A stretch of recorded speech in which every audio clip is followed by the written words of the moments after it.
ਹਾਂਜੀ, ਗੁਰੂ ਪਿਆਰ ਵਾਲਿਓ, ਸਿੱਖ ਰਹਿਤ ਮਰਿਆਦਾ ਦੀ ਵਿਆਖਿਆ ਆਪਾਂ ਕਰ ਰਹੇ ਹਾਂ ਤੇ ਇਹਦੇ ਵਿੱਚ ਮ੍ਰਿਤਕ ਸੰਸਕਾਰ ਦੀ ਗੱਲਬਾਤ ਆਪਾਂ ਕੀਤੀ ਸੀ। ਤੁਸੀਂ ਵੇਖ ਰਹੇ ਹੋ YouTube ਚੈਨਲ ਜਸਵਿੰਦਰ ਸਿੰਘ ਬਟਰੁੱਖਾਂ ਤੇ ਮੈਂ ਜਸਵਿੰਦਰ ਸਿੰਘ।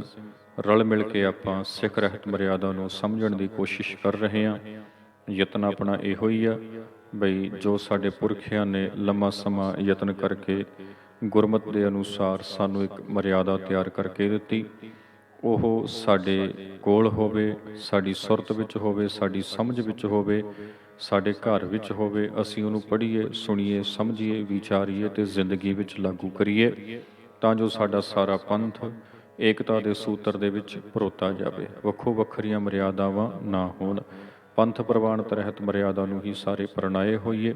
ਸੋ ਆਓ ਆਪਾਂ ਸ਼ੁਰੂ ਕਰਦੇ ਹਾਂ ਵਿਚਾਰ ਦਾ ਅਗਲਾ ਹਿੱਸਾ। ਫਤਿਹ ਦੀ ਸਾਂਝ ਪਾਈਏ ਜੀ। ਵਾਹਿਗੁਰੂ ਜੀ ਕਾ ਖਾਲਸਾ, ਵਾਹਿਗੁਰੂ ਜੀ ਕੀ ਫਤਿਹ।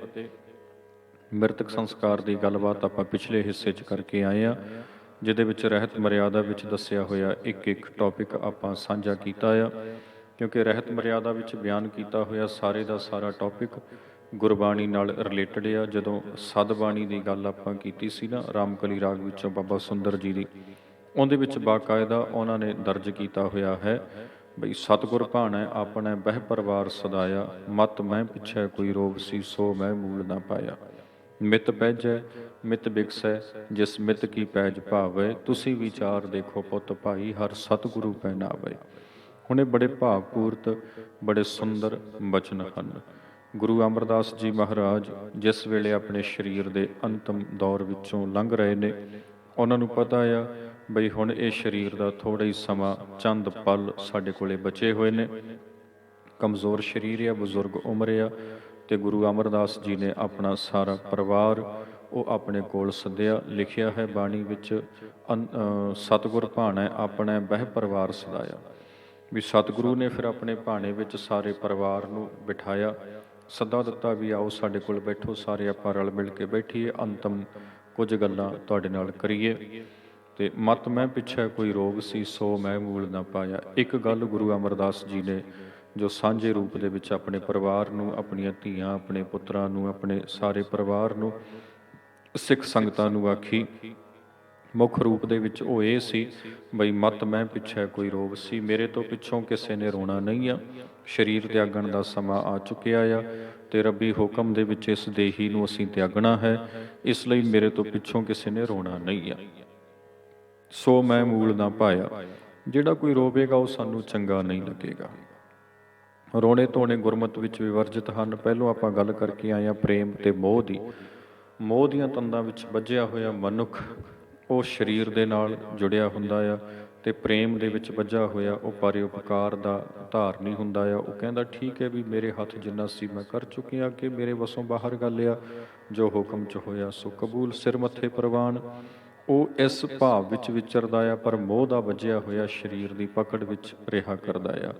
ਮਹਾਰਾਜ ਕਹਿੰਦੇ ਸੋ ਮੈਂ ਮੂਲ ਨਾ ਪਾਇਆ।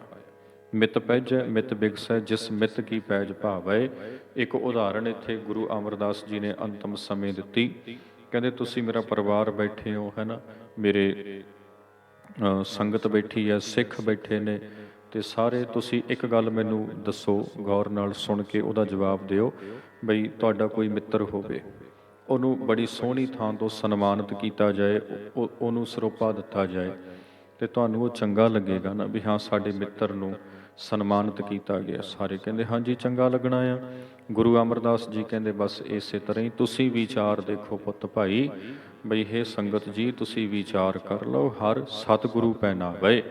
ਰੱਬ ਨੇ ਹੁਣ ਸਤਿਗੁਰੂ ਨੂੰ ਸਰੋਪਾ ਦੇਣਾ, ਰੱਬ ਨੇ ਹੁਣ ਸਤਿਗੁਰੂ ਨੂੰ ਸਨਮਾਨ ਦੇਣਾ ਆ, ਰੱਬ ਦੇ ਦਰੋਂ ਹੁਣ ਸਤਿਗੁਰੂ ਨੂੰ ਪਹਿਨਾਇਆ ਜਾਣਾ ਆ। ਤੇ ਜਦੋਂ ਸਾਨੂੰ ਬਖਸ਼ਿਸ਼ਾਂ ਮਿਲਦੀਆਂ ਨੇ, ਸਰੀਰ ਨੂੰ ਤਿਆਗ ਕੇ ਇਸ ਮਾਤਲੋਕ ਦੇ ਵਿੱਚੋਂ ਕੂਚ ਕਰਨਾ ਆ, ਤਾਂ ਉਸ ਵੇਲੇ ਤੁਹਾਨੂੰ ਭਾਣੇ ਵਿੱਚ, ਰਜ਼ਾ ਵਿੱਚ, ਹੁਕਮ ਦੇ ਵਿੱਚ ਰਹਿਣਾ ਚਾਹੀਦਾ ਆ, ਬਜਾਏ ਇਸ ਦੇ ਕਿ ਤੁਸੀਂ ਇਸ ਲਈ ਸੋਗ ਕਰੋ।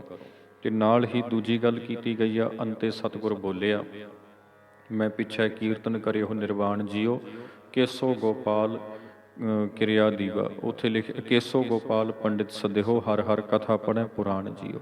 ਹਰ ਕਥਾ ਪੜ੍ਹੀਐ ਹਰ ਨਾਮ ਸੁਣੀਐ, ਬੇਬਾਨ ਹਰ ਰੰਗ ਗੁਰ ਭਾਵੈ। ਪਿੰਡ ਪੱਤਲ ਮੇਰੀ ਕਿਰਿਆ ਦੀਵਾ, ਫੁੱਲ ਹਰ ਸਰ ਪਾਵੈ। ਹੁਣ ਇਹ ਵੀ ਉੱਥੇ ਸਦ ਬਾਣੀ ਵਿੱਚ ਬਾਬਾ ਸੁੰਦਰ ਜੀ ਨੇ ਲਿਖਿਆ ਬਈ ਗੁਰੂ ਅਮਰਦਾਸ ਜੀ ਨੇ ਅੰਤਮ ਸਮੇਂ ਸਾਰੇ ਪਰਿਵਾਰ ਨੂੰ ਜਦੋਂ ਸੱਦਿਆ ਤਾਂ ਉੱਥੇ ਜਿੱਥੇ ਪਹਿਲੀ ਗੱਲ ਇਹ ਆਖੀ, ਉੱਥੇ ਦੂਜੀ ਗੱਲ ਨਾਲ ਹੀ ਗੁਰੂ ਸਾਹਿਬ ਕਹਿਣ ਲੱਗੇ ਅੰਤੇ ਸਤਿਗੁਰ ਬੋਲਿਆ। ਅੰਤਮ ਸਮੇਂ ਫਿਰ ਗੁਰੂ ਅਮਰਦਾਸ ਜੀ ਬੋਲ ਕੇ ਸਾਰੇ ਪਰਿਵਾਰ ਨੂੰ ਕਹਿ ਰਹੇ ਨੇ, ਮੈਂ ਪਿੱਛੇ ਕੀਰਤਨ ਕਰੇ ਹੋ ਨਿਰਵਾਣ ਜੀਓ, ਮੇਰੇ ਤੋਂ ਪਿੱਛੋਂ ਤੁਸੀਂ ਨਿਰੋਲ ਗੁਰਬਾਣੀ ਦਾ ਕੀਰਤਨ ਕਰਨਾ ਆ। ਕੀਰਤਨ ਵੈਰਾਗਮਈ ਕਰ ਲਓ, ਸ਼ਬਦ ਪੜ੍ਹ ਲਓ, ਜਿਵੇਂ ਦੇ ਵੀ ਪੜ੍ਹ ਹੁੰਦੇ ਆ ਹਨਾ, ਸ਼ਬਦ ਪੜ੍ਹੋ, ਗੁਰਬਾਣੀ ਦੇ ਸਹਾਰਾ, ਗੁਰਬਾਣੀ ਦਾ ਆਸਰਾ ਆਪਣੇ ਮਨ ਨੂੰ ਦਿਓ। ਮੈਂ ਪਿੱਛੇ ਕੀਰਤਨ ਕਰੇ ਹੋ ਨਿਰਵਾਣ ਜੀਓ, ਕੇਸੋ ਗੋਪਾਲ ਪੰਡਿਤ ਸਦੇ ਹੋ, ਹਰ ਹਰ ਕਥਾ ਪੜ੍ਹੇ ਪੁਰਾਣ ਜੀਓ। ਕੇਸੋ ਗੋਪਾਲ ਦਾ ਅਰਥ ਆ ਰੱਬ, ਜੋ ਸਾਰੀ ਧਰਤੀ ਨੂੰ ਪਾਲਣ ਵਾਲਾ ਆ। ਕੇਸੋ ਕੇਸ਼ਵ ਰੱਬ ਦਾ ਇੱਕ ਨਾਮ ਆ, ਗੁਣਵਾਚਕ ਨਾਮ ਆ। ਕੇਸ਼ਵ ਨੂੰ ਕੇਸੋ ਕਹਿ ਕੇ ਇੱਥੇ ਲਿਖਿਆ ਗਿਆ ਹੈ। ਕੇਸੋ ਗੋਪਾਲ ਦਾ ਅਰਥ ਰੱਬ, ਪਰਮਾਤਮਾ, ਸਰਵ ਵਿਆਪਕ ਈਸ਼ਵਰ। ਪੰਡਿਤ ਸੱਦੇ ਹੋ, ਇੱਥੇ ਪੰਡਤ ਦਾ ਅਰਥ ਬਾਹਮਣ ਨਹੀਂ ਆ, ਇੱਥੇ ਪੰਡਤ ਦਾ ਅਰਥ ਹੈ ਰੱਬ ਦੇ ਭਗਤ, ਰੱਬ ਦੇ ਪਿਆਰੇ, ਗੁਰੂ ਦੇ ਸਿੱਖ। ਉਹਨਾਂ ਨੂੰ ਸੱਦਿਓ, ਉਹ ਆਣ ਕੇ ਕੀ ਕਰਨ, ਸਰੀਰ ਤਿਆਗਣ ਤੋਂ ਪਿੱਛੋਂ ਤੁਸੀਂ ਕੀਰਤਨ ਕਰਨਾ ਆ। ਤੇ ਬਾਕੀ ਭਾਈ ਜਿਹੜੇ ਹੋਰ ਰੱਬ ਦੇ ਪਿਆਰੇ ਗੁਰਮੁਖ ਸੱਜਣ ਹਨ, ਉਹਨਾਂ ਨੂੰ ਵੀ ਸੱਦ ਲਿਓ, ਉਹ ਆਣ ਕੇ ਕੀ ਕਰਨ, ਹਰ ਕਥਾ ਪੜ੍ਹੇ ਪੁਰਾਣ ਜੀਓ। ਉਹ ਆ ਕੇ ਰੱਬ ਦੇ ਨਾਮ ਦੀ ਗੱਲ ਕਰਨ, ਰੱਬ ਦੇ ਭਾਣੇ ਹੁਕਮ ਦੀ ਗੱਲ ਕਰਨ, ਕਿਉਂਕਿ ਤੁਸੀਂ ਕੀਰਤਨ ਕਰਨਾ ਆ। ਤੇ ਜਦੋਂ ਫਿਰ ਤੁਸੀਂ ਕੀਰਤਨ ਕਰਕੇ ਹਟਣਾ, ਉਹਨਾਂ ਨੇ ਰੱਬ ਦੇ ਪਿਆਰਿਆਂ ਨੇ ਰੱਬ ਦੇ ਭਾਣੇ ਦੀ ਗੱਲ ਕਰਨੀ ਆ, ਤਾਂ ਸਾਰਿਆਂ ਦੇ ਮਨ ਨੂੰ ਧਰਵਾਸ ਮਿਲਣਾ, ਮਨ ਟਿਕਣਾ ਹੈ। ਹਰ ਨਾਮ ਪੜ੍ਹੀਐ, ਹਰ ਨਾਮ ਸੁਣੀਐ, ਬੇਬਾਨ ਹਰ ਰੰਗ ਗੁਰ ਭਾਵੈ। ਗੁਰੂ ਅਮਰਦਾਸ ਜੀ ਕਹਿਣ ਲੱਗੇ ਵੀ ਪਰਮੇਸ਼ਰ ਦਾ ਨਾਮ ਹੀ ਤੁਸੀਂ ਪੜ੍ਹਨਾ ਆ, ਭਾਵ ਰਜ਼ਾ ਦੀ ਗੱਲ ਤੁਸੀਂ ਕਰਨੀ ਆ ਅੰਤਮ ਸਮੇਂ, ਤੇ ਰਜ਼ਾ ਦੇ ਵਿੱਚ ਹੀ ਤੁਸੀਂ ਰਹਿਣਾ ਆ। ਨਾਮ ਪੜ੍ਹੀਏ, ਨਾਮ ਸੁਣੀਏ, ਨਾਮ ਹੀ ਤੁਸੀਂ ਸੁਣਨਾ ਆ, ਰਜ਼ਾ ਦੀ ਗੱਲ, ਹੁਕਮ ਦੀ ਗੱਲ ਹੀ ਤੁਸੀਂ ਸੁਣਨੀ ਆ। ਬੇਬਾਨ ਹਰ ਰੰਗ ਗੁਰ ਭਾਵੈ, ਕਹਿੰਦੇ ਸਾਡੇ ਲਈ ਉਚੇਚਾ ਕੋਈ ਬਵਾਨ ਨਹੀਂ ਤੁਸੀਂ ਤਿਆਰ ਕਰਨਾ, ਬਵਾਨ ਨਹੀਂ ਕੱਢਣਾ, ਰੱਬ ਦੇ ਪਿਆਰ ਵਿੱਚ ਰਹਿਣਾ ਹੀ ਸਾਡੇ ਲਈ ਬਵਾਨ ਆ। ਜਿਵੇਂ ਆਮ ਸਰੀਰ ਨੂੰ ਲੈ ਕੇ ਜਾਇਆ ਜਾਂਦਾ, ਭਾਵ ਇਸ ਦਾ ਇਹੀ ਆ ਬਈ ਉਦਾਂ ਹੀ ਤੁਸੀਂ ਸਾਡੇ ਸਰੀਰ ਨੂੰ ਲੈ ਕੇ ਜਾਣਾ, ਤੇ ਸਾਡੇ ਲਈ ਬੇਬਾਨ ਰੱਬ ਦਾ ਪਿਆਰ। ਬਸ ਸਾਡੇ ਸਰੀਰ ਦੇ ਤਿਆਗ ਤੋਂ ਪਿੱਛੋਂ ਤੁਸੀਂ ਕੀਰਤਨ ਵਿੱਚ ਜੁੜਨਾ, ਤੁਸੀਂ ਰੱਬ ਦਾ ਨਾਮ ਜਪਣਾ, ਰੱਬ ਦੇ ਨਾਮ ਦੀ ਕਥਾ ਕਰਨੀ ਹੈ। ਕਥਾ ਤੋਂ ਭਾਵ ਭਾਣੇ ਹੁਕਮ ਦੀ ਗੱਲ ਤੁਸੀਂ ਰਲ ਮਿਲ ਕੇ ਕਰਨੀ ਹੈ। ਉਹ ਸਭ ਕੁਝ ਹੀ ਸਾਡੇ ਲਈ ਬੇਬਾਨ ਹੈ। ਪਿੰਡ ਪੱਤਲ ਕਿਰਿਆ ਦੀਵਾ, ਫੁੱਲ ਹਰ ਸਰ ਪਾਵੇ। ਤੇ ਆ ਪਿੰਡ ਭਰਨੇ ਆਪਾਂ ਪਹਿਲਾਂ ਗੱਲ ਕਰਕੇ ਹਟਿਆ ਹਨਾ, ਪੱਤਲਾਂ ਦੇ ਉੱਪਰ ਰੱਖ ਕੇ ਉਹ ਜਵਾਂ ਦੇ ਆਟੇ ਦੇ ਬਣੇ ਹੋਏ ਪੇੜੇ ਜਿਹੜੇ ਹੁੰਦੇ ਆ, ਉਹ ਜਾਂ ਤਾਂ ਫਿਰ ਦੇਣੇ ਉੱਥੇ ਵੰਡਣੇ, ਤੇ ਜਾਂ ਫਿਰ ਉਹਨਾਂ ਨੂੰ ਪਾਣੀ ਵਿੱਚ ਤੈਰਾ ਦੇਣਾ ਹਨਾ। ਤੇ ਕਿਰਿਆਵਾਂ ਜਿਹੜੀ ਹੋਰ ਕਿਰਿਆ ਕਰਮ ਕੀਤੇ ਜਾਂਦੇ ਆ ਮ੍ਰਿਤਕ ਸਰੀਰ ਲਈ, ਕਪਾਲ ਕਿਰਿਆ ਜਾਂ ਹੋਰ ਦੀਵੇ ਆਦਿਕ ਆਟੇ ਦੇ ਬਣਾ ਕੇ ਉਹ ਬਾਲੇ ਜਾਂਦੇ ਆ। ਜਿੱਦਾਂ ਬ੍ਰਾਹਮਣ ਕਹਿੰਦਾ ਆ ਵੀ ਜਦੋਂ ਸਰੀਰ ਤਿਆਗ ਹੁੰਦਾ ਤੇ ਤਿਆਗਣ ਤੋਂ ਪਿੱਛੋਂ 100 ਦਿਨ ਲੱਗਦੇ ਆ ਸਰੀਰ ਨੂੰ ਅੱਗੇ ਪੁੱਜਣ ਦੇ ਲਈ, ਇਸ ਲਈ 100 ਦਿਨ ਅੱਗੇ ਹਨੇਰਾ ਹੋਣਾ ਆ, ਤੇ ਤੁਸੀਂ ਮੈਨੂੰ 100 ਦੀਵੇ ਆਟੇ ਦੇ ਵੱਟ ਕੇ ਦੇਣੇ ਆ, ਦੇਸੀ ਘੇ ਦੇ ਦੀਵੇ, ਤੇ ਬੱਤੀਆਂ ਵੱਟ ਕੇ ਦੇਣੀ ਆ, ਤੇ ਮੈਂ ਉਹ ਇੱਕ ਦੀਵਾ ਰੋਜ਼ ਪ੍ਰਾਣੀ ਦੇ ਨਾਮ ਦਾ ਬਾਲਣਾ, ਉਹਨੂੰ ਅੱਗੇ ਚਾਨਣ ਮਿਲਣਾ ਆ। ਹੁਣ ਇੱਕ ਨਾ ਦੇ ਘਰ ਤੇ ਮੌਤ ਹੋਈ ਹੈ, ਤੇ ਇੱਕ ਦੇ ਘਰ ਦੇਸੀ ਘਰ ਘੇ ਦੇ ਦੀਵੇ ਬਲਦੇ ਆ। ਰੋਜ਼ੀ ਰੋਟੀ ਦੇ ਸਾਧਨ ਨੇ, ਸਾਧ ਸੰਗਤ ਬਣਾ ਰੱਖੇ ਹੋਏ ਆ ਲੋਕਾਂ ਨੇ।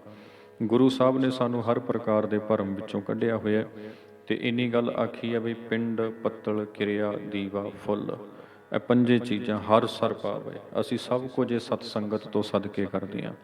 ਹਰ ਸਰ ਦਾ ਅਰਥ ਰੱਬੀ ਸਰੋਵਰ। ਰੱਬੀ ਸਰੋਵਰ ਕਿਹੜਾ ਜੀ? ਗੁਰੂ ਦੀ ਸੰਗਤ। ਗੁਰੂ ਦੀ ਸੰਗਤ ਰਾਮਦਾਸ ਸਰੋਵਰ ਨਾਤੇ, ਰੱਬ ਦੇ ਪਿਆਰਿਆਂ ਦਾ ਸਰੋਵਰ, ਸਤ ਸੰਗਤ ਰੂਪੀ ਸਰੋਵਰ। ਸਤ ਸੰਗਤ ਰੂਪੀ ਸਰੋਵਰ ਦੇ ਉੱਪਰੋਂ ਗੁਰੂ ਸਾਹਿਬ ਕਹਿੰਦੇ ਅਸੀਂ ਸਭ ਕੁਝ ਵਾਰਦੇ ਹਾਂ। ਕਹਿਣ ਤੋਂ ਭਾਵ ਇਹ ਹੈ ਵੀ ਕੋਈ ਉਚੇਚਾ ਜਿਹੜਾ ਬ੍ਰਹਮਣੀ ਕਰਮ ਕਾਂਡ ਆ ਤੁਸੀਂ ਸਾਡੇ ਸਰੀਰ ਲਈ ਨਹੀਂ ਕਰਨਾ ਆ। ਸਾਡੇ ਲਈ ਬਸ ਰੱਬ ਦੇ ਭਾਣੇ ਵਿੱਚ ਜੁੜ ਮਿਲ ਕੇ ਬੈਠਣਾ, ਤੇ ਪਰਮੇਸ਼ਰ ਦੇ ਹੁਕਮ ਦੇ ਵਿੱਚ ਹੀ ਤੁਸੀਂ ਰਹਿਣਾ ਆ। ਗੁਰਬਾਣੀ ਦੀ ਵਿਚਾਰ ਕਰਨੀ ਆ, ਕਥਾ ਕਰਨੀ ਆ, ਤੇ ਗੁਰਬਾਣੀ ਦਾ ਹੀ ਕੀਰਤਨ ਕਰਨਾ ਹੈ, ਤੇ ਸ਼ੁਕਰ ਵਿੱਚ ਜੁੜੇ ਰਹਿਣਾ ਹੈ। ਸੋ ਇੱਦਾਂ ਸਦਬਾਣੀ ਦੇ ਵਿੱਚੋਂ ਆਪਾਂ ਨੂੰ ਸੇਧ ਮਿਲਦੀ ਆ, ਪਤਾ ਚੱਲਦਾ ਆ ਵੀ ਕਿਵੇਂ ਗੁਰੂ ਅਮਰਦਾਸ ਜੀ ਮਹਾਰਾਜ ਨੇ ਆਪਣੇ ਸਿੱਖਾਂ ਦੇ ਲਈ ਪੂਰਨੇ ਪਾਏ ਹਨ, ਜਿਨ੍ਹਾਂ ਪੂਰਨਿਆਂ ਵਿੱਚੋਂ ਫਿਰ ਰਹਿਤ ਮਰਿਆਦਾ ਦਾ ਮ੍ਰਿਤਕ ਸੰਸਕਾਰ ਨਿਕਲ ਕੇ ਸਾਡੇ ਸਾਹਮਣੇ ਆਇਆ ਆ। ਤੇ ਜੇ ਕਿਸੇ ਪ੍ਰਕਾਰ ਦਾ ਕੋਈ ਅਨਮਤੀ ਕਰਮ ਕੀਤਾ ਜਾਂਦਾ ਹੈ, ਉਹਨਾਂ ਨੂੰ ਭਾਈ ਤਿਆਗ ਦਿੱਤਾ ਜਾਣਾ ਚਾਹੀਦਾ ਆ, ਕਿਉਂਕਿ ਜਦੋਂ ਸਰੀਰ ਦਾ ਅੰਤ ਹੋ ਗਿਆ, ਜਿਹੜੀ ਇਹਦੇ ਅੰਦਰਲੀ ਜੋਤੀ ਆ ਉਹ ਤੇ ਫਿਰ ਭੌਰ ਉਡਾਰੀ ਮਾਰ ਜਾਂਦਾ ਆ ਤੇ ਪਿੱਛੋਂ ਤੇ ਸਰੀਰ ਮਿੱਟੀ ਰਹਿ ਜਾਂਦਾ ਹੈ। ਇਸ ਲਈ ਇਹਦੇ ਲਈ ਉਚੇਚੇ ਜਿਹੜੇ ਯਤਨ ਹਨ ਉਹ ਨਹੀਂ ਕੀਤੇ ਜਾਣੇ ਚਾਹੀਦੇ। ਗੁਰੂ ਸਾਹਿਬ ਨੇ ਤੇ ਬਾਣੀ 'ਚ ਸਾਨੂੰ ਸਮਝਾਉਣ ਲਈ, ਠੋਕਰ ਦੇਣ ਲਈ, ਇੱਥੋਂ ਤੱਕ ਠੋਕਰ ਮੈਂ ਨਾ ਕਹਾਂ ਹਲੂਣਾ ਦੇਣ ਲਈ ਗੁਰੂ ਸਾਹਿਬ ਨੇ ਇੱਥੋਂ ਤੱਕ ਲਿਖ ਦਿੱਤਾ, ਕਹਿੰਦੇ ਜੇ ਮਿਰਤਕ ਕੋ ਚੰਦਨ ਚੜਾਵੈ ਉਸ ਤੇ ਕਹੋ ਕਵਨ ਫਲ ਪਾਵੈ। ਭਾਈ ਜੇ ਤੁਸੀਂ ਮਿਰਤਕ ਸਰੀਰ ਦੇ ਲਈ ਚੰਦਨ ਦੀ ਚਿਖਾ ਵੀ ਬਣਾ ਦਿੱਤੀ ਤਾਂ ਉਹਦੇ ਨਾਲ ਦੱਸੋ ਮਿਰਤਕ ਦਾ ਕੀ ਸੌਰ ਗਿਆ। ਜੇ ਮਿਰਤਕ ਕੋ ਵਿਸ਼ਟਾ ਮਾਹਿ ਰਲਾਈ ਤਾਂ ਮਿਰਤਕ ਕਾ ਕਿਆ ਘਟ ਜਾਏ।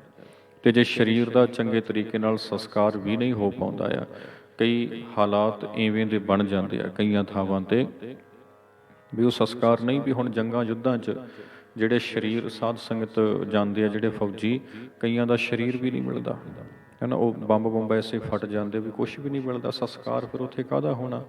ਤੇ ਕਈ ਐਰੋਪਲੇਨ ਜਦੋਂ ਹਵਾਈ ਜਹਾਜ਼ ਉੱਡਦਾ ਆ, ਕਈ ਉੱਥੇ ਹਾਦਸਾ ਗ੍ਰਸਤ ਹੋ ਜਾਂਦੇ ਆ, ਸਰੀਰ ਹੀ ਨਹੀਂ ਥਿਆਉਂਦੇ।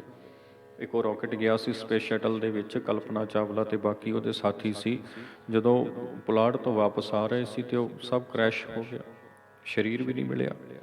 ਤੇ ਫਿਰ ਉੱਥੇ ਸੰਸਕਾਰ ਕਿਵੇਂ ਹੋਏਗਾ। ਸੋ ਇਸ ਲਈ ਬਈ ਸਰੀਰ ਤੇ ਬਸ ਜਦੋਂ ਖਤਮ ਹੋ ਗਿਆ ਤਾਂ ਜੇਕਰ ਇਸ ਨੂੰ ਤੁਸੀਂ ਨਹੀਂ ਵੀ ਇਹਦਾ ਸੰਸਕਾਰ ਹੋ ਪਾਉਂਦਾ ਤਾਂ ਉਹਦੇ ਨਾਲ ਵੀ ਕੁਛ ਨਹੀਂ ਘਟ ਜਾਣਾ ਇਹਦਾ। ਤੇ ਜੇ ਚੰਦਨ ਦੀ ਚਿਖਾ ਵੀ ਰਚ ਦਿੱਤੀ ਉਹਦੇ ਨਾਲ ਕੁਛ ਵੱਧ ਨਹੀਂ ਜਾਣਾ। ਇਸ ਲਈ ਭਾਈ ਉਹ ਤੇ ਸਰੀਰ ਇੱਕ ਮਿਰਤਕ ਸਰੀਰ ਹੁੰਦਾ ਆ ਤੇ ਉਹਨੂੰ ਸਮੇਟਣਾ ਹੁੰਦਾ, ਤੇ ਉਹਦੇ ਲਈ ਜਿਹੜੀ ਮਰਿਆਦਾ ਸਾਨੂੰ ਸਿੱਖ ਰਹਿਤ ਮਰਿਆਦਾ ਵਿੱਚ ਦੱਸੀ ਗਈ ਆ, ਪਿਛਲੇ ਹਿੱਸੇ ਵਿੱਚ ਆਪਾਂ ਉਸ ਨੂੰ ਵਿਚਾਰ ਕੇ ਆਏ ਆ, ਤਾਂ ਉਹਨੂੰ ਤੁਸੀਂ ਜ਼ਰੂਰ ਧਿਆਨ ਰੱਖਣਾ ਤੇ ਹੋਰਨਾਂ ਨਾਲ ਵੀ ਸਾਂਝਿਆਂ ਕਰਨਾ ਆ। ਸਿੱਖ ਰਹਿਤ ਮਰਿਆਦਾ ਦੀ ਵਿਚਾਰ ਕਰ ਰਹੇ ਹਾਂ, ਪੰਨਾ ਨੰਬਰ 26। ਮਿਰਤਕ ਸੰਸਕਾਰ ਤੋਂ ਅਗਲਾ ਪੁਆਇੰਟ ਹੈ ਹੋਰ ਰੀਤੀਆਂ। ਇਹਦੇ ਅੰਤਰਗਤ ਲਿਖਿਆ ਹੋਇਆ ਹੈ ਗੁਰਮਤਿ ਦੀ ਰਹਿਣੀ ਵਿੱਚ, ਇਹਨਾਂ ਸੰਸਕਾਰਾਂ ਤੋਂ ਛੁੱਟ ਸਮੇਂ ਤੇ ਜੋ ਵੀ ਖੁਸ਼ੀ ਗਮੀ ਦਾ ਮੌਕਾ ਆ ਬਣੇ। ਸਿੱਖ ਦੀ ਜ਼ਿੰਦਗੀ 'ਚ ਇਹ ਜਿਹੜੇ 3 ਸੰਸਕਾਰ ਨੇ, ਜਨਮ, ਆਨੰਦ ਤੇ ਮਿਰਤਕ ਸੰਸਕਾਰ, ਇਹਨਾਂ ਤਿੰਨਾਂ ਤੋਂ ਛੁੱਟ ਸਮੇਂ ਤੇ ਕੋਈ ਵੀ ਖੁਸ਼ੀ ਗਮੀ ਦਾ ਮੌਕਾ ਸਿੱਖ ਦੀ ਜ਼ਿੰਦਗੀ 'ਚ ਆ ਬਣੇ। ਜਿਵੇਂ ਨਵੇਂ ਮਕਾਨ ਵਿੱਚ ਪ੍ਰਵੇਸ਼ ਕਰਨਾ, ਨਵੀਂ ਦੁਕਾਨ ਖੋਲ੍ਹਣਾ, ਬਾਲਕ ਨੂੰ ਮਦਰਸੇ ਪੜ੍ਹਨ ਪਾਉਣਾ, ਬਾਲਕ ਨੂੰ ਮਦਰਸੇ ਪਾਉਣਾ ਆਦਿ। ਹੁਣ ਇਹ ਬੱਚੇ ਨੂੰ ਪੜ੍ਹਨ ਪਾਉਣਾ, ਤੁਸੀਂ ਸਕੂਲ ਭੇਜਣਾ ਆ, ਨਵੀਂ ਦੁਕਾਨ ਖੋਲ੍ਹਣੀ ਆ, ਨਵਾਂ ਕੰਮ ਸ਼ੁਰੂ ਕਰਨਾ, ਨਵਾਂ ਬਿਜ਼ਨਸ ਆਪਣਾ ਸੈਟਅਪ ਕਰਨਾ ਆ, ਨਵੇਂ ਘਰ ਦੇ ਵਿੱਚ ਜਾ ਕੇ ਪ੍ਰਵੇਸ਼ ਕਰਨਾ ਆ, ਇਹ ਜਿਹੜੇ ਖੁਸ਼ੀ ਦੇ ਮੌਕੇ ਆ, ਤਾਂ ਸਿੱਖ ਨੂੰ ਚਾਹੀਏ ਕਿ ਵਾਹਿਗੁਰੂ ਦੀ ਸਹਾਇਤਾ ਲਈ ਅਰਦਾਸਾਂ ਸੋਧੇ। ਸਿੱਖ ਨੂੰ ਇਹ ਚਾਹੀਦਾ ਹੈ ਉਸ ਵੇਲੇ ਰੱਬੀ ਸਹਾਇਤਾ ਦੇ ਲਈ ਵਾਹਿਗੁਰੂ ਦੇ ਅੱਗੇ ਅਰਦਾਸਾਂ ਸੋਧ ਕੇ, ਜਿੱਥੇ ਵੀ ਤੁਸੀਂ ਹੈਗੇ ਹੋ, ਜੇ ਗੁਰਦੁਆਰਾ ਸਾਹਿਬ ਜਾ ਕੇ ਪ੍ਰਸ਼ਾਦ ਕਰਕੇ ਅਰਦਾਸ ਬੇਨਤੀ ਕਰ ਸਕਦੇ ਹੋ, ਆਨੰਦ ਸਾਹਿਬ ਪੜ੍ਹ ਕੇ, ਤਾਂ ਵੀ ਭਲੀ ਬਾਤ। ਜੇ ਇਹਨਾਂ ਨਹੀਂ ਵੀ ਹੋ ਪਾਉਂਦਾ ਤਾਂ ਜਿੱਥੇ ਵੀ ਹੈਗੇ ਹੋ ਬਸ ਵਾਹਿਗੁਰੂ ਨੂੰ ਹਾਜ਼ਰ ਨਾਜ਼ਰ ਜਾਣ ਕੇ ਅਕਾਲ ਪੁਰਖ ਅੱਗੇ ਅਰਦਾਸ ਬੇਨਤੀ ਕਰਕੇ ਤੁਸੀਂ ਨਵੇਂ ਮਕਾਨ 'ਚ ਪ੍ਰਵੇਸ਼ ਕਰ ਸਕਦੇ ਹੋ, ਨਵੀਂ ਦੁਕਾਨ ਖੋਲ੍ਹ ਸਕਦੇ ਹੋ, ਨਵਾਂ ਬਿਜ਼ਨਸ ਸੈਟਅਪ ਕਰ ਸਕਦੇ ਹੋ, ਬੱਚੇ ਨੂੰ ਪੜ੍ਹਨੇ ਪਾ ਸਕਦੇ ਹੋ, ਨਵੀਂ ਕਾਰ ਲੈ ਕੇ ਆ ਸਕਦੇ ਹੋ, ਨਵੀਂ ਕਾਰ 'ਚ ਬੈਠ ਸਕਦੇ ਹੋ। ਕੋਈ ਵੀ ਤੁਹਾਡਾ ਕਾਰਜ ਆ ਜਿਹੜਾ ਉਹ ਅਰਦਾਸਾਂ ਸੋਧ ਕੇ ਕੀਤਾ ਜਾ ਸਕਦਾ ਆ। ਉਹਦੇ ਲਈ ਦਿਨ, ਲਗਨ, ਸ਼ਗਨ, ਇਹ ਚੀਜ਼ਾਂ ਜਿਹੜੀਆਂ ਹੈਗੀਆਂ ਉਹਨਾਂ ਦੀ ਵਿਚਾਰ ਨਹੀਂ ਕਰਨੀ ਹੈ। ਅੱਗੇ ਲਿਖਿਆ ਹੈ ਜੀ, ਸਿੱਖੀ ਵਿੱਚ ਸਾਰੇ ਸੰਸਕਾਰਾਂ ਲਈ ਜ਼ਰੂਰੀ ਅੰਗ ਬਾਣੀ ਦਾ ਪਾਠ ਤੇ ਅਰਦਾਸਾ ਹੈ। ਸਾਰੇ ਕਰਮਾਂ ਲਈ ਜ਼ਰੂਰੀ ਅੰਗ ਆ ਜਿਹੜਾ ਉਹ ਗੁਰਬਾਣੀ ਦਾ ਪਾਠ ਅਤੇ ਅਰਦਾਸਾ ਹੈ। ਗੁਰਬਾਣੀ ਦਾ ਪਾਠ ਕਰਨਾ ਤੇ ਅਰਦਾਸਾ ਸੋਧਣਾ ਇਹ ਬੜਾ ਜ਼ਰੂਰੀ ਮਹੱਤਵਪੂਰਨ ਹੈ। ਸੋ ਇਹ ਸੀ ਹੋਰ ਰੀਤੀਆਂ। ਇੱਥੇ ਆ ਕੇ ਗੁਰਮਤਿ ਦੀ ਰਹਿਣੀ ਜੋ ਸ਼ਖਸੀ ਰਹਿਣੀ ਦਾ ਦੂਜਾ ਹਿੱਸਾ ਸੀ। ਪਹਿਲਾ ਸੀ ਨਾਮ ਬਾਣੀ ਦਾ ਅਭਿਆਸ, ਦੂਜਾ ਸੀ ਗੁਰਮਤਿ ਦੀ ਰਹਿਣੀ ਜਿਹਦੇ ਵਿੱਚ ਆਪਾਂ ਸੰਸਕਾਰਾਂ ਦੀ ਗੱਲ ਤੇ ਗੁਰਮਤਿ ਦੀ ਗੱਲ ਕਰਕੇ ਆਏ ਹਾਂ, ਤੇ ਤੀਜਾ ਤੇ ਅੰਤਮ ਪੁਆਇੰਟ ਸ਼ਖਸੀ ਰਹਿਣੀ ਦਾ ਹੈ ਸੇਵਾ। ਹੁਣ ਸੇਵਾ ਦੇ ਅੰਤਰਗਤ, ਕਿਉਂਕਿ ਸੇਵਾ ਸਿੱਖ ਧਰਮ ਦਾ ਇੱਕ ਮੁੱਢਲਾ ਅੰਗ ਆ, ਗੁਰਸਿੱਖ ਦਾ ਜੀਵਨ ਪਰਉਪਕਾਰੀ ਜੀਵਨ ਆ। ਇਹ ਪਰਿਵਾਰ ਵਿੱਚ ਵੀ ਇੱਕ ਸੇਵਾਦਾਰ ਦੇ ਰੂਪ 'ਚ ਵਿਚਰਦਾ ਤੇ ਸਮਾਜ ਵਿੱਚ ਵੀ ਇੱਕ ਸੇਵਾਦਾਰ ਦੇ ਰੂਪ ਵਿੱਚ ਵਿਚਰਦਾ ਹੈ। ਸੇਵਾ ਤੋਂ ਭਾਵ ਹੁੰਦਾ ਆਪਣਾ ਆਪਾ ਭਾਵ ਤਿਆਗ ਕੇ, ਬਿਨਾਂ ਕਿਸੇ ਪ੍ਰਕਾਰ ਦਾ ਲੋਭ ਲਾਲਚ ਆਪਣੇ ਮਨ ਵਿੱਚ ਰੱਖਿਆ, ਨਿਰਸਵਾਰਥ ਹੋ ਕੇ ਦੂਸਰਿਆਂ ਲਈ ਕੋਈ ਯਤਨ ਕਰਨਾ, ਉਹਨੂੰ ਸੇਵਾ ਕਹਿੰਦੇ ਆ। ਸੇਵਾ ਦੇ ਵਿੱਚ ਖੁਦਗਰਜ਼ੀ ਨਹੀਂ ਛਿਪੀ ਹੁੰਦੀ, ਸੇਵਾ ਦੇ ਵਿੱਚ ਮੋਹ ਦੀ ਭਾਵਨਾ ਨਹੀਂ ਹੁੰਦੀ, ਸੇਵਾ ਦੇ ਵਿੱਚ ਇਹ ਨਹੀਂ ਹੁੰਦਾ ਵੀ ਅੱਜ ਮੈਂ ਇਹਦੇ ਲਈ ਕਰ ਰਿਹਾ ਤੇ ਕੱਲ੍ਹ ਨੂੰ ਇਹ ਮੇਰੇ ਲਈ ਕਰੇ ਨਾ। ਇਹ ਚੀਜ਼ਾਂ ਆਦਾਨ ਪ੍ਰਦਾਨ ਇਹ ਸੇਵਾ 'ਚ ਨਹੀਂ ਹੁੰਦਾ। ਸੇਵਾ 'ਚ ਹੁੰਦਾ ਆ ਬਸ ਆਪਾ ਭਾਵ ਤਿਆਗ ਕੇ, ਨਿਮਰਤਾ ਦੇ ਵਿੱਚ ਆ ਕੇ ਮਾਨਵਤਾ ਦੇ ਭਲੇ ਲਈ, ਸਰਬੱਤ ਦੇ ਭਲੇ ਲਈ ਜੋ ਵੀ ਇਹ ਕਾਰਜ ਕਰ ਰਿਹਾ ਹੈ ਉਹ ਸੇਵਾ ਹੈ। ਨਿਜ ਤੋਂ ਉੱਪਰ ਉੱਠ ਕੇ ਕਾਰਜ ਕਰ ਰਿਹਾ, ਖੁਦਗਰਜ਼ੀ ਤੋਂ ਪਰੇ ਹੋ ਕੇ ਕਾਰਜ ਕਰ ਰਿਹਾ, ਉਹ ਸੇਵਾ ਆ। ਤੇ ਇਹ ਸਿੱਖ ਦੇ ਜੀਵਨ ਦਾ ਅਟੁੱਟ ਅੰਗ ਹੈ, ਅਟੁੱਟ ਹਿੱਸਾ ਆ। ਲਿਖਿਆ ਹੈ ਸੇਵਾ ਸਿੱਖ ਧਰਮ ਦਾ ਇੱਕ ਉੱਘਾ ਅੰਗ ਹੈ, ਬੜਾ ਉੱਘਾ ਅੰਗ ਹੈ ਜੀ। ਇਸ ਨੂੰ ਨਮੂਨੇ ਮਾਤਰ ਸਿਖਾਉਣ ਲਈ ਗੁਰਦੁਆਰਿਆਂ 'ਚ ਹੀ ਪ੍ਰਬੰਧ ਕੀਤਾ ਹੁੰਦਾ ਹੈ। ਨਮੂਨੇ ਮਾਤਰ ਸੇਵਾ ਸਿਖਾਉਣ ਲਈ ਗੁਰਦੁਆਰਾ ਸਾਹਿਬਾਨ ਦੇ ਅੰਦਰ ਪ੍ਰਬੰਧ ਹੁੰਦਾ ਆ। ਸਧਾਰਨ ਰੂਪ ਵਿੱਚ ਇਸ ਦੇ ਇਹ ਹਨ, ਸਧਾਰਨ ਰੂਪ ਇਸ ਦੇ ਇਹ ਹਨ, ਸੇਵਾ ਦੇ ਸਧਾਰਨ ਰੂਪ ਜੋ ਗੁਰਦੁਆਰਾ ਸਾਹਿਬ ਵਿੱਚ ਸਾਨੂੰ ਪ੍ਰਾਪਤ ਹੁੰਦੇ ਆ। ਕਿਉਂਕਿ ਗੁਰਦੁਆਰਾ ਸਾਹਿਬ ਇੱਕ ਸਾਂਝਾ ਸਥਾਨ ਆ ਸਿੱਖਾਂ ਦਾ। ਉੱਥੇ ਕੋਈ ਇਹ ਤੇ ਹੈ ਨਹੀਂ ਵੀ ਉਹ 4 ਬੰਦਿਆਂ ਦੀ ਨਿੱਜੀ ਜਾਇਦਾਦ ਆ, ਉਹ ਤੇ ਸਮੁੱਚੇ ਸਿੱਖਾਂ ਦਾ ਇੱਕ ਸਾਂਝਾ ਅੰਗ ਹੈ। ਤਾਂ ਗੁਰਦੁਆਰੇ ਦੇ ਅੰਦਰ ਜੋ ਨਿਜਤਾ ਤੋਂ ਉੱਪਰ ਉੱਠ ਕੇ ਪਰਉਪਕਾਰ ਲਈ ਕੀਤਾ ਗਿਆ ਕਾਰਜ, ਉਹਦੇ ਕੁਝ ਹਿੱਸੇ ਇਹ ਨੇ। ਗੁਰਦੁਆਰੇ ਦਾ ਝਾੜੂ, ਗੁਰੂ ਘਰ ਜਾ ਕੇ ਝਾੜੂ ਦੀ ਸੇਵਾ ਕਰਨੀ, ਲੇਪਣ ਵਗੈਰਾ ਕਰਨਾ, ਸੰਗਤ ਦੀ ਪਾਣੀ ਪੱਖੇ ਦੀ ਸੇਵਾ, ਲੰਗਰ ਵਿੱਚ ਜਾਂ ਦੀਵਾਨ ਵਿੱਚ ਸੰਗਤ ਦੀ ਪੱਖੇ ਦੀ ਸੇਵਾ ਕਰਨੀ, ਲੰਗਰ ਵਿੱਚ ਪਾਣੀ ਪ੍ਰਸ਼ਾਦਾ ਭੋਜਨ ਆਦਿਕ ਬਣਾਉਣ ਜਾਂ ਵਰਤਾਉਣ ਦੀ ਸੇਵਾ, ਲੰਗਰ ਦੀ ਸੇਵਾ, ਜੋੜੇ ਝਾੜਨ ਆਦਿ। ਲੰਗਰ ਦੀ ਸੇਵਾ ਕਰਨੀ, ਲੰਗਰ ਵਿੱਚ ਕਿਸੇ ਵੀ ਤਰ੍ਹਾਂ ਤੁਸੀਂ ਵਰਤਾ ਸਕਦੇ ਹੋ, ਵਸਤੂਆਂ ਜਾ ਕੇ ਉੱਥੇ ਬਣਾ ਸਕਦੇ ਹੋ, ਜਾਂ ਰਸਦਾਂ ਤੁਸੀਂ ਲੰਗਰ ਲਈ ਸੰਗਤਾਂ ਲਈ ਦੇ ਸਕਦੇ ਹੋ, ਜਾਂ ਫਿਰ ਜੋੜੇ ਝਾੜਨਾ ਆਦਿ। ਇਹ ਸੇਵਾ ਨਮੂਨੇ ਮਾਤਰ ਸੇਵਾ ਆ। ਇਸੇ ਨੂੰ ਇਹ ਨਾ ਸਮਝ ਲੈਣਾ ਵੀ ਹਾਂ ਇਹੀ ਸੇਵਾ ਹੈ, ਨਮੂਨੇ ਮਾਤਰ ਇਹੋ ਹੀ ਸੇਵਾ ਆ। ਇਸ ਤੋਂ ਅਲੱਗਾ ਸੇਵਾ ਦੇ ਹੋਰ ਬੜੇ ਰੂਪ ਨੇ। ਜਾਂ ਇਸ ਸੇਵਾ ਨੂੰ ਗੁਰਦੁਆਰੇ ਤੋਂ ਬਾਹਰ ਲਿਆ ਕੇ ਰਾਤੀ ਰੁੱਤੀ ਦਿੱਤੀ ਵਾਰ ਪੌਣ ਪਾਣੀ ਅਗਨੀ ਪਾਤਾਲ, ਤਿਸ ਵਿੱਚ ਧਰਤੀ ਥਾਪ ਰੱਖੀ ਧਰਮਸ਼ਾਲ। ਆ ਸਾਰੀ ਧਰਤੀ ਨੂੰ ਧਰਮਸ਼ਾਲਾ ਸਮਝ ਕੇ ਗੁਰਦੁਆਰਾ ਜਾਣ ਕੇ ਸਾਰੀ ਧਰਤੀ ਵਿੱਚ ਲੰਗਰ ਦੀ ਸੇਵਾ ਜਿੱਥੇ ਤੁਸੀਂ ਕਰ ਸਕਦੇ ਆ। ਇਹ ਨਹੀਂ ਵੀ ਸਾਰਿਆਂ ਵਿੱਚ, ਜਿੱਥੇ ਕਰ ਸਕਦੇ, ਜਿੰਨਾ ਕਰ ਸਕਦੇ ਆ ਉਹਨਾਂ ਕਰੋ, ਹੈ ਨਾ। ਕਿਸੇ ਗਰੀਬ ਲੋੜਵੰਦ ਦੀ ਸਹਾਇਤਾ ਕਰ ਦਿਓ, ਕੋਈ ਪੜ੍ਹਨਾ ਚਾਹੁੰਦਾ ਬੱਚਾ ਆਰਥਿਕ ਸਹਾਇਤਾ ਕਰੋ ਉਸ ਦੀ, ਨਹੀਂ ਉਸ ਕੋਲ ਪੈਸਾ ਹੈਗਾ, ਚੰਗਾ ਅੱਗੇ ਚੱਲ ਰਿਹਾ ਆ ਤੇ ਲੋੜਵੰਦਾਂ ਲਈ ਭੋਜਨ ਦਾ ਪ੍ਰਬੰਧ ਕਰ ਦੇਣਾ। ਇਹ ਸੇਵਾ ਦੇ ਬੜੇ ਖੇਤਰ ਨੇ, ਬਹੁਤ ਜ਼ਿਆਦਾ ਖੇਤਰ ਨੇ। ਜੇ ਆਪਾਂ ਡਿਸਕਸ ਕਰਨ ਬੈਠ ਜਾਈਏ ਤੇ ਆਪਾਂ ਸੀਮਾ ਵਿੱਚ ਰਹਿ ਜਾਾਂਗੇ। ਬਸ ਇੰਨੀ ਗੱਲ ਬਹੁਤ ਹੈ ਵੀ ਸੇਵਾ ਦੇ ਬਹੁਤ ਜ਼ਿਆਦਾ ਖੇਤਰ ਹਨ। ਅੱਗੇ ਇਹਨੂੰ ਊੜਾ ਅਤੇ ਐੜਾ ਦੋ ਹਿੱਸਿਆਂ 'ਚ ਵੰਡਿਆ ਗਿਆ। 26 ਨੰਬਰ ਪੰਨਾ ਸਿੱਖ ਰਹਿਤ ਮਰਿਆਦਾ। ਗੁਰੂ ਕਾ ਲੰਗਰ, ਇਸ ਦੇ 2 ਭਾਵ ਹਨ। ਇੱਕ ਸਿੱਖਾਂ ਨੂੰ ਸੇਵਾ ਸਿਖਾਉਣਾ, ਦੂਜਾ ਊਚ ਨੀਚ ਛੂਤ ਛਾਤ ਦਾ ਭਰਮ ਮਿਟਾਉਣਾ। ਲੰਗਰ ਦੇ 2 ਭਾਵ ਨੇ। ਪਹਿਲਾ ਭਾਵ ਹੈ ਸਿੱਖਾਂ ਨੂੰ ਸੇਵਾ ਸਿਖਾਉਣਾ, ਲੰਗਰ ਵਿੱਚੋਂ ਸਿੱਖ ਕੇ ਦੁਨੀਆ ਵਿੱਚ ਸੇਵਾ ਕਰਨੀ। ਲੰਗਰ ਵਿੱਚੋਂ ਸਿੱਖ ਕੇ ਲੰਗਰ ਤੱਕ ਨਹੀਂ, ਸਿੱਖ ਕੇ ਦੁਨੀਆ ਵਿੱਚ ਉਸ ਨੂੰ ਕਰਨਾ। ਜਿੱਦਾਂ ਬੱਚਾ ਕਲਾਸ ਵਿੱਚੋਂ ਸਿੱਖਦਾ ਤੇ ਉਹ ਕਲਾਸ ਤੱਕ ਸੀਮਿਤ ਨਹੀਂ ਹੁੰਦਾ, ਸਿੱਖਿਆ ਹੋਇਆ ਉਹ ਸਮਾਜ ਵਿੱਚ ਫਿਰ ਉਹਨੂੰ ਇੰਪਲੀਮੈਂਟ ਕਰਦਾ, ਲਾਗੂ ਕਰਦਾ ਆ ਆਪਣੇ ਤਰੀਕੇ ਦੀ ਰਾਹੀਂ, ਜੋ ਜਿਵੇਂ ਉਹਨੇ ਸਿੱਖਿਆ ਸਮਝਿਆ ਹੁੰਦਾ।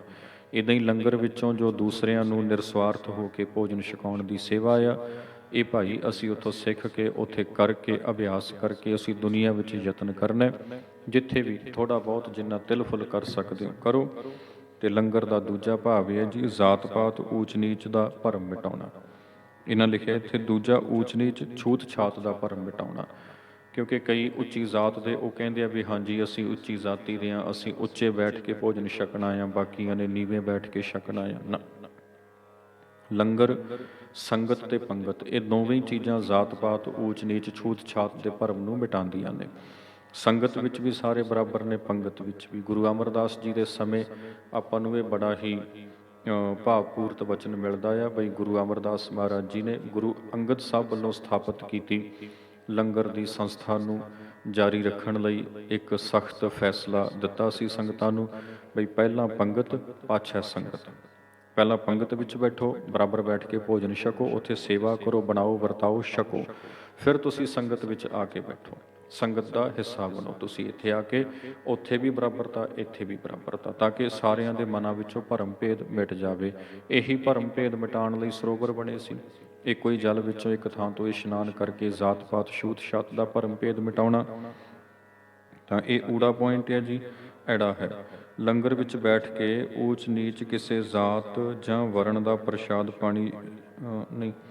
ਗੁਰੂ ਕੇ ਲੰਗਰ ਵਿੱਚ ਬੈਠ ਕੇ ਊਚ ਨੀਚ ਕਿਸੇ ਜਾਤ ਜਾਂ ਵਰਣ ਦਾ ਪ੍ਰਾਣੀ ਪ੍ਰਸ਼ਾਦ ਛਕ ਸਕਦਾ ਹੈ। ਲੰਗਰ ਵਿੱਚ ਬੈਠ ਕੇ ਕੋਈ ਵੀ ਮਨੁੱਖ ਪ੍ਰਸ਼ਾਦ ਛਕ ਸਕਦਾ ਆ। ਭਗਤ ਪੂਰਨ ਸਿੰਘ ਜੀ ਦੇ ਜੀਵਨ ਦੀ ਇੱਕ ਘਟਨਾ ਮੈਨੂੰ ਯਾਦ ਆਈ, ਮੈਂ ਤੁਹਾਡੇ ਨਾਲ ਸਾਂਝੀ ਕਰਾਂ। ਜਿਸ ਵੇਲੇ ਉਹ ਖੰਨੇ ਪੜ੍ਹਨ ਜਾਇਆ ਕਰਦੇ ਸਨ, ਇੱਕ ਦਿਨ ਉਹ ਆਉਂਦੇ ਆਉਂਦੇ ਇੱਕ ਮੰਦਿਰ ਵਿੱਚ ਰੁਕੇ ਤੇ ਉੱਥੇ ਉਹਨਾਂ ਨੇ ਆਪਣੀ ਜਿਹੜੀ ਹੈਗੀ ਉਹਨਾਂ ਦੀ ਜੀਵਨੀ ਆ ਨਾ, ਆਪਣਾ ਪ੍ਰਿੰਸੀਪਲ ਨਰਿੰਦਰ ਸਿੰਘ ਸੋਚ ਹੋਰਾਂ ਨੇ ਲਿਖੀ ਹੈ ਇੱਕ ਕਿਤਾਬ, ਮਾਤਾ ਮਹਿਤਾਬ ਕੌਰ ਤੇ ਭਗਤ ਪੂਰਨ ਸਿੰਘ, ਪੜ੍ਹਨ ਯੋਗ ਆ, ਉਹ ਪੜ੍ਹ ਲਿਓ। ਉਹਦੇ ਵਿੱਚ ਇਸ ਘਟਨਾ ਦਾ ਜ਼ਿਕਰ ਆਉਂਦਾ ਆ ਬਈ ਭਗਤ ਜੀ ਰੁਕੇ ਤੇ ਜਦੋਂ ਸਵੇਰ ਹੋਈ ਪੁਜਾਰੀ ਨੇ ਉਠਾਇਆ ਤੇ ਆਖਿਆ ਵੀ ਇੱਥੇ ਇਹਨੂੰ ਸਾਫ਼ ਕਰ ਦੇ, ਸਾਰੇ ਨੂੰ ਸਾਫ਼ ਕਰ ਦਿੱਤਾ, ਮੂਰਤੀਆਂ ਸਾਫ਼ ਕਰ ਦਿੱਤੀਆਂ ਤੇ ਉਹ ਪੰਡਤ ਜੀ ਆਪਣਾ ਭੋਜਨ ਛਕਣ ਲੱਗੇ। ਭਗਤ ਜੀ ਕਹਿੰਦੇ ਮੈਂ ਵੇਖਦਾ ਰਿਹਾ, ਮੇਰੇ ਵੱਲ ਤੇ ਉਹਨਾਂ ਨੇ ਮੂੰਹ ਹੀ ਨਹੀਂ ਕੀਤਾ। ਤੇ ਮੈਂ ਫਿਰ ਪੇਪਰ ਦੇਣ ਗਿਆ। ਅਗਲੇ ਦਿਨ ਉਹਨਾਂ ਦਾ ਪੜਾਅ ਸੀ ਜਿਹੜਾ ਉਹ ਫਤਿਹਗੜ੍ਹ ਸਾਹਿਬ ਸੀ। ਟ੍ਰੇਨ ਉੱਥੋਂ ਦੀ ਮਿਲ ਗਈ ਤੇ ਉਹ ਉੱਥੇ ਆ ਗਏ, ਗੁਰਦੁਆਰੇ ਰੁਕ ਗਏ। ਰਾਤ ਨੂੰ ਉਹਨਾਂ ਨੇ ਰੁਕਣ ਵਾਸਤੇ ਪੁੱਛਿਆ ਸੇਵਾਦਾਰ ਨੂੰ, ਕਹਿੰਦੇ ਸੇਵਾਦਾਰ ਨੇ ਇੱਕ ਤੇ ਮੈਨੂੰ ਗਰਮ ਦੁੱਧ ਦਾ ਗਲਾਸ ਲਿਆ ਕੇ ਦਿੱਤਾ ਵੀ ਕਾਕਾ ਪਹਿਲਾਂ ਆ ਪੀ। ਭਗਤ ਜੀ ਕਹਿੰਦੇ ਉੱਥੇ ਮੈਨੂੰ ਇੱਦਾਂ ਮਹਿਸੂਸ ਹੋਇਆ ਵੀ ਕੋਈ ਆਪਣੱਤ, ਤੇ ਫਿਰ ਮੰਜਾ ਬਿਸਤਰਾ ਮੈਨੂੰ ਦਿੱਤਾ ਗਿਆ, ਮੈਂ ਬੜੇ ਆਰਾਮ ਨਾਲ ਉੱਥੇ ਸੁੱਤਾ। ਤੇ ਅਗਲੇ ਦਿਨ ਕਹਿੰਦੇ ਮੈਂ ਸਵੇਰੇ ਜਾਗ ਕੇ ਜਿੰਨੀ ਸੇਵਾ ਹੋਈ ਕੀਤੀ ਤੇ ਮੈਂ ਲੰਗਰ ਵਿੱਚ ਪ੍ਰਸ਼ਾਦ ਛਕਣ ਬੈਠਿਆ, ਭੋਜਨ ਛਕਣ, ਤਾਂ ਭਗਤ ਜੀ ਕਹਿੰਦੇ ਮੈਂ ਦੇਖਿਆ ਉੱਥੇ ਜਿਸ ਕਤਾਰ ਵਿੱਚ ਪੰਗਤ ਵਿੱਚ ਜਾ ਕੇ ਮੈਂ ਬੈਠਾ ਸਾਂ, ਮੇਰੇ ਨਾਲ ਇੱਕ ਚਿੱਟੇ ਕੱਪੜਿਆਂ 'ਚ ਉੱਚਾ ਲੰਬਾ ਜਵਾਨ, ਉਹਦੇ ਨਾਲ ਕਈ ਕਰਮਚਾਰੀ ਆਏ, ਉਹ ਬੈਠ ਗਏ। ਭਗਤ ਜੀ ਕਹਿੰਦੇ ਮੈਂ ਪੁੱਛਿਆ ਸੇਵਾਦਾਰ ਨੂੰ ਇੱਦਾਂ ਆਵਾਜ਼ ਦੇ ਕੇ ਵੀ ਇਹ ਕੌਣ ਆ ਜੋ ਇੱਦਾਂ ਐਡੀ ਟੌਰ ਨਾਲ ਆ ਕੇ ਬੈਠਾ, ਸ਼ਾਨ ਨਾਲ ਬੈਠਾ। ਉਹਨੇ ਕਹਿੰਦੇ ਨਾਲੇ ਤੇ ਆ ਬਰਤਨ ਮੈਨੂੰ ਦੇਤਾ, ਨਾਲੇ ਕਹਿ ਦਿੱਤਾ ਤੂੰ ਨਹੀਂ ਜਾਣਦਾ। ਕਹਿੰਦੇ ਮੈਂ ਕਿਹਾ ਨਹੀਂ। ਕਹਿੰਦੇ ਇਹ ਮਹਾਰਾਜਾ ਪਟਿਆਲਾ ਆ, ਤੇ ਕਹਿੰਦੇ ਉਹੀ ਬਰਤਨ ਜਿਹੜੇ ਮੇਰੇ ਨਾਲ ਸੀ ਉਹਨਾਂ ਹੀ ਹੱਥਾਂ ਨਾਲ ਉਹਨਾਂ ਨੂੰ ਦੇ ਕੇ ਗਿਆ। ਭਗਤ ਜੀ ਨੇ ਉਦੋਂ ਅੰਮ੍ਰਿਤ ਨਹੀਂ ਸੀ ਛਕਿਆ, ਉਹ ਉਸ ਵੇਲੇ ਉਹ ਅੰਮ੍ਰਿਤ ਧਾਰੀ ਨਹੀਂ ਸਨ, ਉਸ ਵੇਲੇ ਉਹਨਾਂ ਦਾ ਨਾਮ ਪੂਰਨ ਸਿੰਘ ਵੀ ਨਹੀਂ ਸੀ। ਤੇ ਉਹ ਭਗਤ ਪੂਰਨ ਸਿੰਘ ਜੀ ਕਹਿਣ ਲੱਗੇ, ਕਹਿੰਦੇ ਉਸ ਵੇਲੇ ਫਿਰ ਮੈਂ, ਉਹਨਾਂ ਦਾ ਪਹਿਲਾ ਨਾਮ ਸੀ ਰਾਮ ਜੀ ਦਾਸ, ਉਸ ਵੇਲੇ ਉਹ ਰਾਮ ਜੀ ਦਾਸ ਹੀ ਸਨ। ਕਹਿੰਦੇ ਉਸ ਵੇਲੇ ਜਦੋਂ ਮੈਂ ਇੱਦਾਂ ਮਹਾਰਾਜ ਜੀ ਦੇ ਬਰਾਬਰ ਬੈਠਾ, ਉਸੇ ਹੀ ਇੱਕੋ ਹੀ ਸੱਜਣ ਨੇ ਸਾਨੂੰ ਬਰਤਨ ਦਿੱਤੇ, ਇੱਕੋ ਹੀ ਸਾਨੂੰ ਥਾਵਾਂ ਤੋਂ ਦੋਵਾਂ ਨੂੰ ਪ੍ਰਸ਼ਾਦਾ ਪਾਣੀ ਪਾਇਆ ਗਿਆ ਹੈ ਨਾ। ਤਾਂ ਉਹ ਚੀਜ਼ ਨੇ ਕਹਿੰਦੇ ਮੇਰੇ ਅੰਦਰ ਐਸੀ ਕਸ਼ਿਸ਼ ਪੈਦਾ ਕਰ ਦਿੱਤੀ ਵੀ ਵਾਹ ਕਿਆ ਕਮਾਲ ਦਾਰਿਆ ਗੁਰੂ ਦਾ, ਜਿੱਥੇ ਕੋਈ ਊਚ ਨੀਚ ਨਹੀਂ, ਜਿੱਥੇ ਰਾਮ ਜੀ ਦਾਸ ਵਰਗਾ ਇੱਕ ਗਰੀਬ ਜਿਹਾ ਬੰਦਾ ਇੱਕ ਮਹਾਰਾਜ ਦੇ ਬਰਾਬਰ ਬੈਠ ਕੇ ਰੋਟੀ ਖਾ ਸਕਦਾ ਹੈ, ਭੋਜਨ ਛਕ ਸਕਦਾ। ਕਹਿੰਦੇ ਉਹ ਚੀਜ਼ ਦਾ ਮੇਰੇ 'ਤੇ ਇੰਨਾ ਪ੍ਰਭਾਵ ਪਿਆ ਤੇ ਮੈਂ ਸੋਚਿਆ, ਆਪਣੇ ਮਨ ਵਿੱਚ ਫੈਸਲਾ ਕਰ ਲਿਆ ਵੀ ਹੋਵੇ ਨਾ ਹੋਵੇ ਮੈਂ ਸਿੱਖੀ ਧਾਰਨ ਕਰਾਂਗਾ, ਮੈਂ ਗੁਰਸਿੱਖ ਬਣਾਂਗਾ। ਤਾਂ ਫਿਰ ਉਸ ਤੋਂ ਬਾਅਦ ਹੋਰ ਘਟਨਾਵਾਂ ਵਾਪਰੀਆਂ ਤੇ ਉਹਨਾਂ ਨੇ ਆਪਣਾ ਡੇਰਾ ਸਾਹਿਬ ਜਾ ਕੇ ਲਾਹੌਰ ਤੋਂ ਅੰਮ੍ਰਿਤ ਛਕਿਆ ਸੀ। ਖੈਰ ਹੁਣ ਇਹ ਹੈਗਾ ਵੀ ਪੰਗਤ ਜੇ ਸੁਚਾਰੂ ਰੂਪ ਨਾਲ ਇਸ ਨੂੰ ਚਲਾਇਆ ਜਾਵੇ ਤਾਂ ਕਿਵੇਂ ਇਹ ਸਿੱਖੀ ਦੇ ਪ੍ਰਚਾਰ ਦਾ ਹਿੱਸਾ ਬਣ ਸਕਦੀ ਆ। ਸੋ ਲਿਖਿਆ ਹੈ ਵੀ ਗੁਰੂ ਕੇ ਲੰਗਰ ਵਿੱਚ ਬੈਠ ਕੇ ਊਚ ਨੀਚ ਕਿਸੇ ਜ਼ਾਤ ਜਾਂ ਵਰਣ ਦਾ ਪ੍ਰਾਣੀ ਪ੍ਰਸ਼ਾਦ ਛਕ ਸਕਦਾ ਹੈ, ਕੋਈ ਵੀ ਭੋਜਨ ਛਕ ਸਕਦਾ ਹੈ। ਪੰਗਤ ਵਿੱਚ ਬਿਠਾਉਣ ਲੱਗਿਆਂ ਕਿਸੇ ਦੇਸ਼, ਵਰਨ, ਜ਼ਾਤ ਜਾਂ ਮਜ਼ਹਬ ਦਾ ਵਿਤਕਰਾ ਨਹੀਂ ਕਰਨਾ। ਜਦੋਂ ਪੰਗਤ ਵਿੱਚ ਭੋਜਨ ਛਕਾਉਣ ਲਈ ਸੰਗਤ ਨੂੰ ਬਿਠਾਉਣ ਲੱਗਿਆਂ ਤਾਂ ਉੱਥੇ ਧਰਮ, ਜ਼ਾਤ, ਦੇਸ਼, ਮਜ਼ਹਬ, ਰੰਗ, ਨਸਲ ਆਦਿ ਦਾ ਵਿਤਕਰਾ ਨਹੀਂ ਕਰਨਾ, ਸਾਰਿਆਂ ਨੂੰ ਬਰਾਬਰ ਬਿਠਾਓ। ਹਾਂ, ਇੱਕ ਥਾਲੀ ਵਿੱਚ ਕੇਵਲ ਅੰਮ੍ਰਿਤਧਾਰੀ ਸਿੱਖ ਹੀ ਛਕ ਸਕਦੇ ਹਨ, ਇੱਕ ਥਾਲੀ ਵਿੱਚ ਕੇਵਲ ਅੰਮ੍ਰਿਤਧਾਰੀ ਸਿੱਖ ਹੀ ਭੋਜਨ ਛਕ ਸਕਦੇ ਹੈ। ਬਾਕੀ ਥਾਲੀ ਜਿਹੜੀ ਹੈਗੀ ਹੈ ਸਿੱਖ ਨੇ ਕਿਸੇ ਗੈਰ ਸਿੱਖ ਨਾਲ, ਕਿਸੇ ਪਤਿਤ ਤਨਖਾਹੀਏ ਨਾਲ ਸਾਂਝੀ ਨਹੀਂ ਕਰਨੀ। ਸੋ ਇਹ ਸੀ ਇੱਥੇ ਤੱਕ ਸੇਵਾ ਅਤੇ ਸਿੱਖ ਦੀ ਸ਼ਖਸੀ ਰਹਿਣੀ। ਇਸ ਤੋਂ ਅੱਗੇ ਸਿੱਖ ਰਹਿਤ ਮਰਿਆਦਾ ਦੇ ਅੰਦਰ ਰਹਿਤ ਮਰਿਆਦਾ ਦਾ ਦੂਜਾ ਚੈਪਟਰ ਪੰਥਕ ਰਹਿਣੀ, ਜੋ ਸਾਡਾ ਕੌਮੀ ਜੀਵਨ ਆ, ਇੱਕ ਸੰਸਥਾਗਤ ਜੀਵਨ ਆ ਸਾਡਾ। ਇਹ ਤੇ ਸਾਡੇ ਨਿੱਜੀ ਜੀਵਨ ਦੇ ਵਿੱਚ ਜੋ ਅਸੀਂ ਕਮਾਉਣਾ ਉਹ ਸੀ। ਫਿਰ ਜਦੋਂ ਅਸੀਂ ਨਿੱਜੀ ਜੀਵਨ ਘਰ ਤੋਂ ਬਾਹਰ ਹੋ ਕੇ ਪੰਥ ਦਾ ਹਿੱਸਾ ਹੋ ਜਾਂਦੇ ਹਾਂ ਤਾਂ ਪੰਥਕ ਰੂਪ ਦੇ ਵਿੱਚ ਸਾਡੀਆਂ ਕੀ ਜ਼ਿੰਮੇਵਾਰੀਆਂ ਨੇ, ਸਾਡੇ ਕੀ ਫਰਜ਼ ਨੇ, ਕਿਵੇਂ ਅਸੀਂ ਵਿਚਰਨਾ ਆ ਪੰਥ ਦਾ ਹਿੱਸਾ ਹੋ ਕੇ, ਉਹ ਪੰਥਕ ਰਹਿਣੀ ਦੇ ਵਿੱਚ ਦੱਸਿਆ ਹੋਇਆ। ਅਗਲੇ ਹਿੱਸੇ ਵਿੱਚ ਆਪਾਂ ਉਸ ਦੀ ਸਾਂਝ ਪਾਵਾਂਗੇ। ਜੁੜੇ ਰਹੋ ਸਾਡੇ ਨਾਲ YouTube ਚੈਨਲ ਜਸਵਿੰਦਰ ਸਿੰਘ ਬਡਰੁੱਖਾਂ ਦੇ ਉੱਪਰ। ਇੱਦਾਂ ਹੀ ਆਪਾਂ ਰਲ ਮਿਲ ਕੇ ਰਹਿਤ ਮਰਿਆਦਾ ਨੂੰ ਸਮਝਣ ਦੀ ਕੋਸ਼ਿਸ਼ ਕਰਦੇ ਹਾਂ ਤੇ ਸਮੇਂ-ਸਮੇਂ 'ਤੇ ਹੋਰ ਵਿਸ਼ਿਆਂ ਉੱਪਰ ਜਾਂ ਗੁਰਸ਼ਬਦ ਜਾਂ ਗੁਰਮਤਿ ਦੇ ਕਈ ਹੋਰ ਜਿਹੜੇ ਚੈਪਟਰ ਹਨ ਉਹਨਾਂ ਉੱਪਰ ਆਪਾਂ ਗੱਲਬਾਤ ਕਰਦੇ ਹੁੰਦੇ ਹਾਂ। ਤੇ ਜਿਵੇਂ ਤੁਹਾਨੂੰ ਲੱਗੇ ਕਿਸੇ ਹੋਰ ਸ਼ੁਧਾਈ ਦੀ ਲੋੜ ਹੋਵੇ, ਕਮੈਂਟ ਕਰਕੇ ਤੁਸੀਂ ਦੱਸ ਸਕਦੇ ਹੋ। ਕੋਸ਼ਿਸ਼ ਕਰਿਓ ਸਾਡਾ ਇਹ ਨਿੱਕਾ ਜਿਹਾ ਯਤਨ ਸਾਂਝਾ ਕਰਿਓ ਹੋਰਨਾਂ ਦੇ ਨਾਲ, ਤਾਂ ਜੋ ਸਿੱਖ ਰਹਿਤ ਮਰਿਆਦਾ ਦੀ ਇਹ ਗੱਲ ਘਰ ਘਰ ਤੱਕ ਅੱਪੜੇ। ਵਾਹਿਗੁਰੂ ਜੀ ਕਾ ਖਾਲਸਾ, ਵਾਹਿਗੁਰੂ ਜੀ ਕੀ